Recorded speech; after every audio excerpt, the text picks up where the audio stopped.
¿Es la anarquía una propuesta de caos o de una organización horizontal? ¿La libertad es la desobediencia de todo? ¿Ser libre tiene un costo?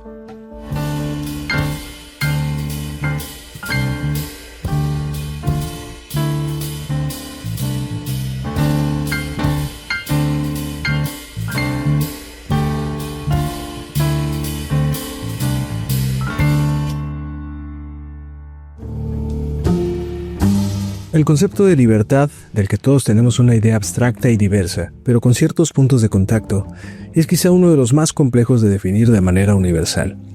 Podría decirse que consiste en la ausencia de restricciones externas, pero con un punto crucial que la mayoría de las definiciones idealizadas dejan fuera. La libertad presupone la capacidad de tomar decisiones conscientes, de actuar por voluntad, sabiendo que lleva implícito el riesgo y la consecuencia. Una obra que nos puede ayudar a poner en perspectiva el dilema del costo de ser libre es la novela gráfica de V de Vendetta, de Alan Moore y David Lloyd. En 1992, en plena era Thatcher y con el trauma del totalitarismo político aún latente en Gran Bretaña, los autores comenzaron una nueva publicación que se convertiría en un manifiesto oscuro sobre la libertad, el poder y sus fracturas. Ambientada en una Inglaterra distópica, gobernada por un régimen fascista que controla la vida de sus ciudadanos mediante cámaras de vigilancia colocadas en todas las esquinas, propaganda ideológica y censura, el Estado ha suprimido no solo la oposición política, sino también la posibilidad de imaginar incluso otra forma de vivir. En medio de este escenario surge Vi, un justiciero enmascarado que desafía el orden y que buscará despertar a la joven Evie Hammond, para convertirla en su heredera y símbolo de la resistencia que él mismo ha comenzado a orquestar. ¿El totalitarismo se impone o seduce? Este tipo de formas de control surge en momentos de crisis cuando la incertidumbre y la complejidad del mundo abruma a las masas. Es en ese vacío que la promesa de orden aparece como un refugio. Se sustituye libertad por seguridad y la obediencia elimina la duda. Sumado a esto, ofrece una ilusión de pertenencia y una narrativa que libera al individuo de la carga de decidir. Hannah Arendt planteaba que el totalitarismo es un fenómeno político y social que no radica solo en la represión, sino en la aniquilación de la individualidad. Se suprime la capacidad humana para actuar de manera autónoma. Advierte que se alimenta del aislamiento y el miedo, y que el pensamiento crítico deja de ser un peligro cuando la masa sustituye al individuo y la ideología a la realidad. La historia se despliega como una crítica frontal a los regímenes autoritarios en una reflexión compleja sobre la ética y la libertad, encarnada en el personaje del detective Finch. Él representa al hombre que a medida que avanza la historia, comienza a cuestionar el aparato político que ha jurado proteger. Será la conciencia dentro del poder. Su mirada se transforma al comprender cómo la estructura opresora es en realidad la raíz de aquello que Vi combate. Finch no se mueve por la imposición brutal que caracteriza al régimen, sino por la figura ética de hacer lo correcto, hasta descubrirse cómplice del autoritarismo y la injusticia. Esta situación resuena también con la reflexión de Hannah Arendt sobre el concepto de la banalidad del mal, que es la obediencia ciega y la burocracia que perpetúan sistemas crueles sin que sus agentes internos pierdan la conciencia de que solo están haciendo su trabajo. Tal como Arendt analizó en Eichmann en Jerusalén, la filósofa observó que el oficial responsable de la logística del Holocausto no era un monstruo sádico ni un ideólogo fanático, sino un burócrata ordinario que ejecutaba órdenes sin pensar en las consecuencias morales de sus actos. Vi, por su parte, representa a la revolución radical que propone la anarquía como ruptura absoluta con el poder establecido. Enmascarado como una figura inspirada en Guy Fawkes, personaje histórico y símbolo de la resistencia religiosa en el siglo XVII, aparece con un mensaje claro y contundente. La libertad auténtica solo puede surgir del derrumbe del control estatal, del caos que arrase con las cadenas que oprimen la voluntad humana. Vi no es un héroe, es un idealista que asume el costo de sus actos y las contradicciones que implica su lucha. Jean-Paul Sartre afirmaba: el hombre está condenado a ser libre, entendiendo la libertad como una conquista mediante los actos conscientes en un mundo sin sentido predeterminado. Pero con el personaje de Vi surge una pregunta inevitable. ¿Convertirse en un símbolo abstracto no implica perpetuar el mismo ciclo que se busca romper? Su cruzada encarna la paradoja idealista en la que el agente de liberación debe ensuciarse las manos para alcanzar su objetivo, una tensión que ha marcado las políticas postcoloniales y los movimientos anarquistas a lo largo de la historia. El corazón del relato y lo que más nos interpela como individuos comunes es Evie, Comienza como una joven vulnerable marcada por el miedo y la pérdida, criada en este mundo autoritario que propone la historia y que le hace carecer de las herramientas de confianza necesarias para cuestionarlo. Su vida al principio es una cadena de resignaciones, pobreza y abusos, pero después de su encuentro con Vi, inicia una metamorfosis tan dolorosa como necesaria.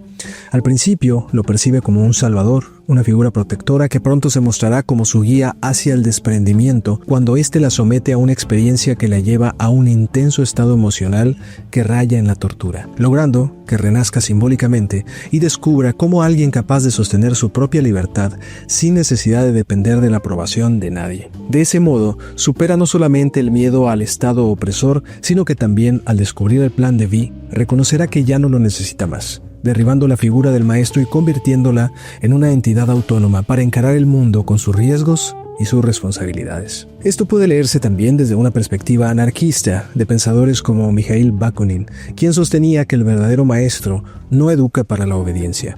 Ningún ser humano puede considerarse realmente libre si no ha aprendido a liberarse de sí mismo. Esa idea se refleja claramente en el planteamiento radical de Vi, quien en lugar de ofrecer respuestas, somete a su aprendiz a una experiencia límite para desencadenar un proceso de ruptura interior. Le enseña que la libertad no se hereda, se conquista. Su libertad no es un legado, sino una creación propia.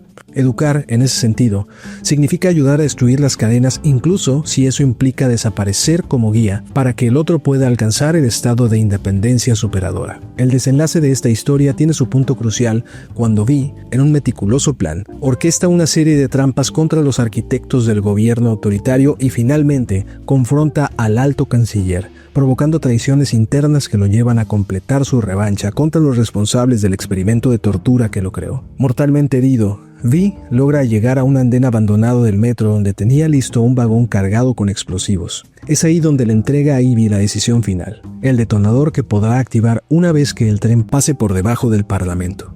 El acto de destruir el edificio será el símbolo catalizador de la revolución.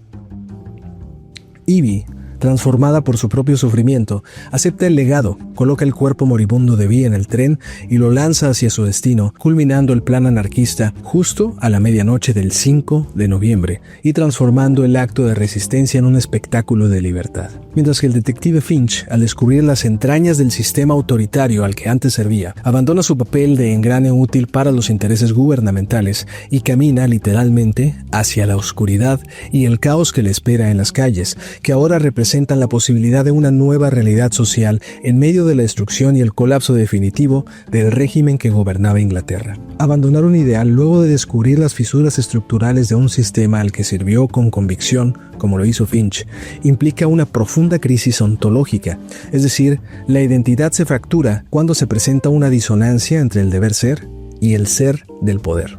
Se revela entonces que, en el fondo, aquello por lo que se luchaba resulta un simulacro. Como proponía Nietzsche, la caída de los ídolos es una condición necesaria para la madurez del espíritu. Derribar valores sagrados que se imponen como verdades no deriva en un vacío moral, sino que abre la posibilidad de una creación nueva, donde el individuo puede afirmar su voluntad sin depender de los dogmas externos. Es un proceso doloroso pero indispensable para preservar la integridad frente a la corrupción de las ideas. Theodor Adorno advertía que todo intento de pureza política, moral o ideológica está condenado a reproducir aquello que busca eliminar.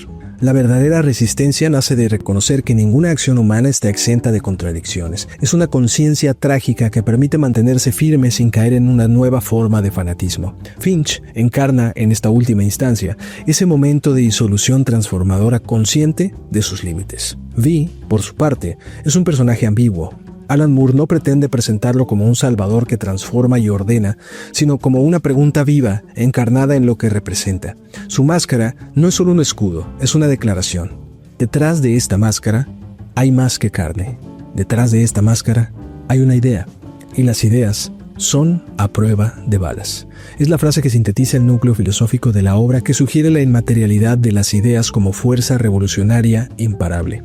Vi no quiere ser recordado como una persona, sino como una idea que no puede morir. La máscara lo universaliza.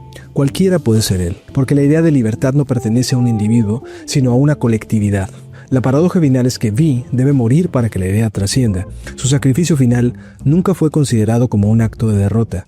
Fue la consumación de su elaborada estrategia. El discurso que nos propone la obra V de Vendetta a lo largo de sus 12 números nos recuerda que la libertad no es un estado que se da bajo garantías, sino un proyecto que se encuentra en permanente tensión con las estructuras de poder y las propias limitaciones de la condición humana. La anarquía no es solamente destrucción, es también la posibilidad radical de crear sin estar subordinado a ningún poder absoluto, pero, sobre todo, estar honestamente comprometido con la responsabilidad que implica ser capaz de conducir nuestras vidas junto a la de los demás. Esto exige un costo profundo, aceptar la incertidumbre y renunciar al confort de una seguridad impuesta para exponerse a la vulnerabilidad que nos acompaña frente a aquello que nos acerca a la libertad de estar vivos. ¿Deseamos realmente ser libres o solo buscamos la certeza que nos haga creerlo? ¿Puede el poder transformarse sin convertirse en otra forma de opresión? ¿Será la libertad siempre una simulación? Yo soy Paco Insunza y esto es Sombras en la Caverna.